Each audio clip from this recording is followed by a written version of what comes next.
It was the heat of the moment, telling me what your heart meant. The heat of the moment, shown in your eyes. South Park is one of the most well-known animated shows of all time, and Eric Cartman is by far the most famous South Park character. Even creators Matt Stone and Trey Parker say that he's their favorite character and the one they most identify with. Cartman is also by far the most deplorable character. He's narcissistic, vindictive, Let me taste your tears, Scott. greedy, Yes! and everyone knows this about Cartman and likes seeing him get his comeuppance. Despite all that, he's still extremely likable, maybe even admirable. But why? Why are we so fascinated with Eric Cartman?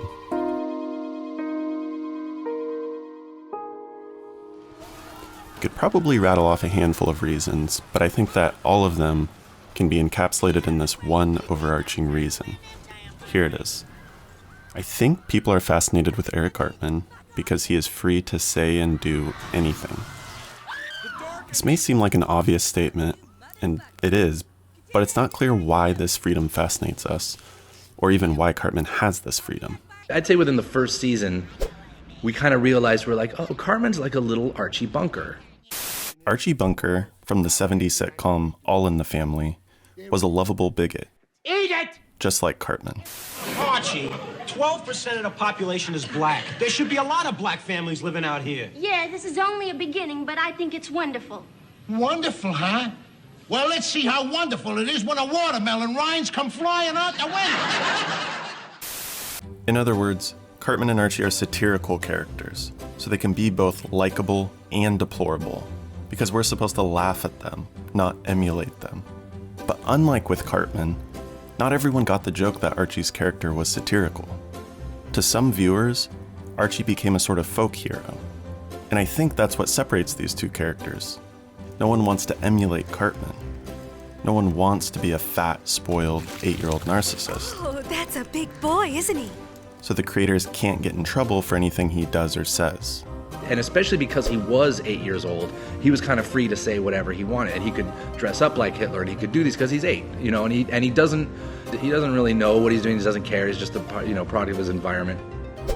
So from the creator's perspective, Cartman can say and do the most horrible things you can think of, 1,000 times worse than Archie Bunker, because he's an 8-year-old kid, and very obviously under the umbrella of satire. So that answers the censorship aspect of our question, the freedom of the creators to be able to write this character without being censored. But more importantly, what is it about the psychology of Cartman that allows him the freedom to do whatever the fuck he wants to? We multiply a negative number. Dick tits! As everyone already knows, Cartman is a narcissist. He pursues self-interest at the expense of other people.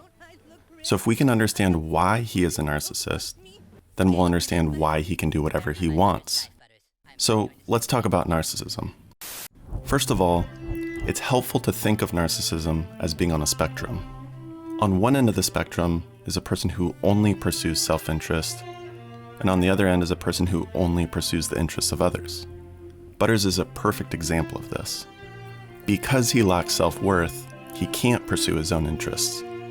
People often take advantage of him, and when he does reach his breaking point and try to assert himself, it's almost always in a ridiculous and unhealthy way.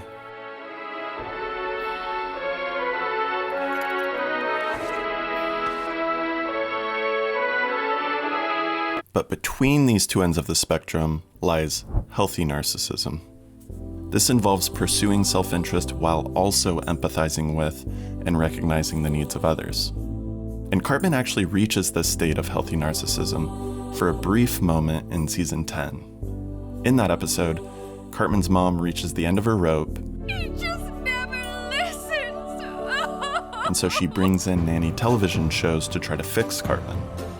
One after another, they fail until, out of desperation, she brings in the dog whisperer, Cesar Millan. His methods actually work, and as the dog whisperer teaches her to take back her power, Cartman's behavior begins to improve. but totally frustrated by the new constraints put on him, Jesus, what's happening to me? Cartman decides to murder his mom.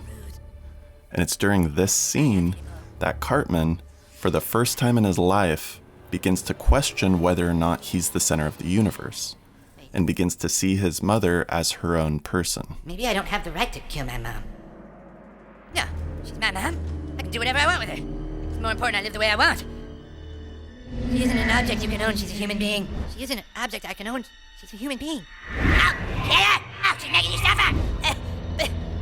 Maybe all these changes are good for me. Maybe the world doesn't revolve around me. Now, in children, this transformation usually occurs at a much, much younger age. The narcissistic phase of development begins at around age 2, hence the term terrible twos.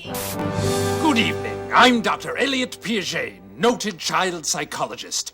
Tonight's episode of Dinosaurs examines one of the most terrifying ordeals of child rearing, the terrible twos. At this age, children begin talking more, using words like I, mine, and no. They also start walking, running, and just in general, interacting more with the external world. But they also can't differentiate between themselves and the external world. As far as they're concerned, they are the center of the universe. You seek to destroy all about you. You need a time out. It's only through consequences imposed on them from adults that they learn that other people also have needs and desires, and they begin developing empathy and concern for others. This is the transformation that Cartman is going through here, and overnight he completely changes his behavior.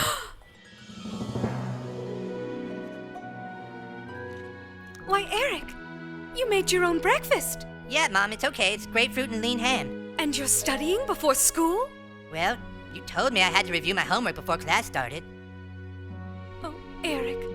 But then his mom realizes that she's lost him as a friend and reverts back to their old relationship. Eric, how would you like to go with me to see Madame Butterfly Friday night? No, that's okay. Besides, I told Stan and Kyle we could work on our science project then. Well, what if I took you to Kentucky Fried Chicken afterward? And Cartman seizes the opportunity And then we'll go to Target and I'll buy you a Mega Ranger. and reverts back as well. Could I perhaps have 2 Mega Rangers? Yes, darling. You can have whatever you want. Now, there are other adults in the world, and they do try to impose consequences.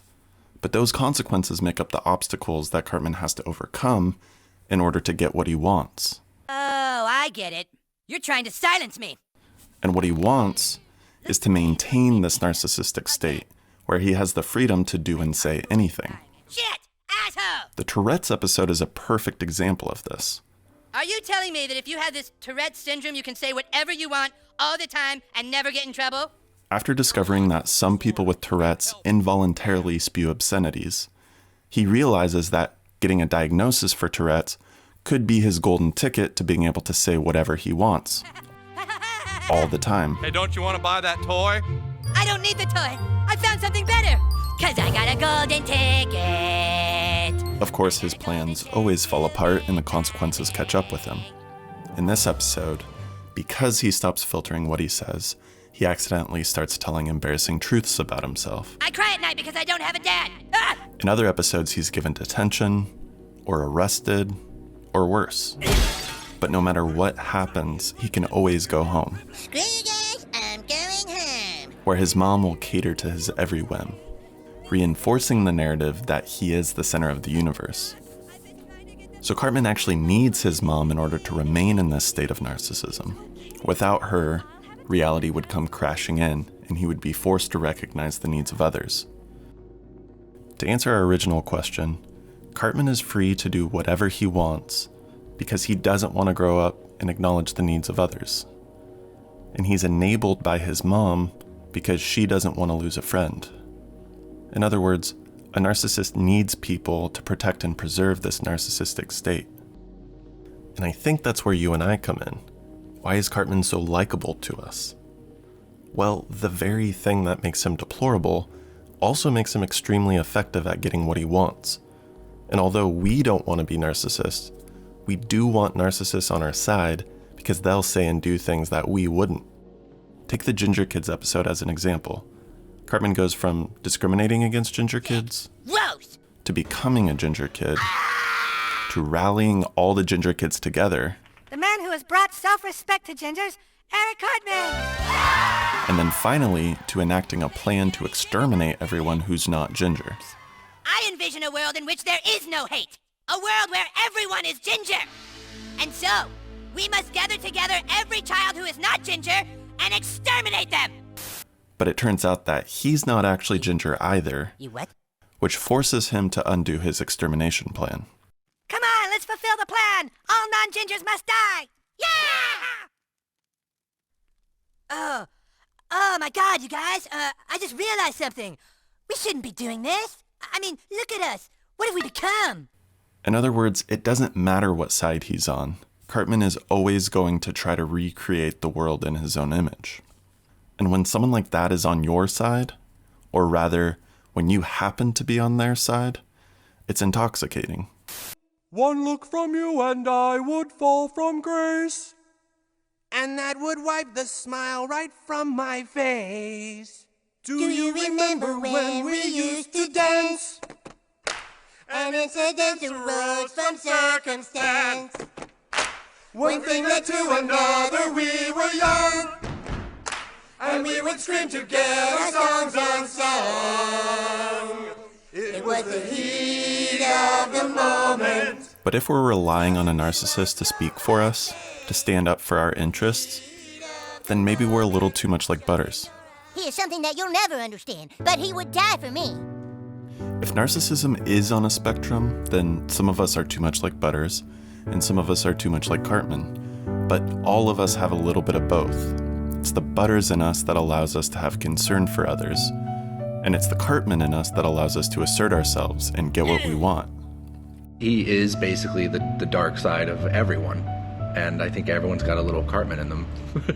And I think it's, you need a little Cartman in you once in a while. In other words, we all need to be dicks sometimes in order to get what we want. But finding a balance between concern for others and concern for ourselves takes a lot of effort. When we act, we have to worry about how our actions will affect other people, whereas Cartman is completely free from that worry. And don't get me wrong, seeing pure selfishness in a character is disgusting, but it's also fascinating. And I think it's fascinating because deep down, we all miss being 2 years old. We all miss being free to do whatever the hell we wanted, totally unaware that our parents were frantically chasing after us and cleaning up our messes. But trying to remain in that state, or protect someone who is in that state, is disgusting.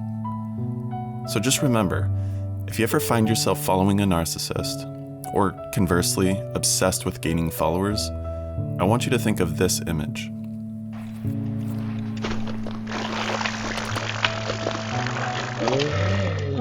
That's a big boy, isn't it?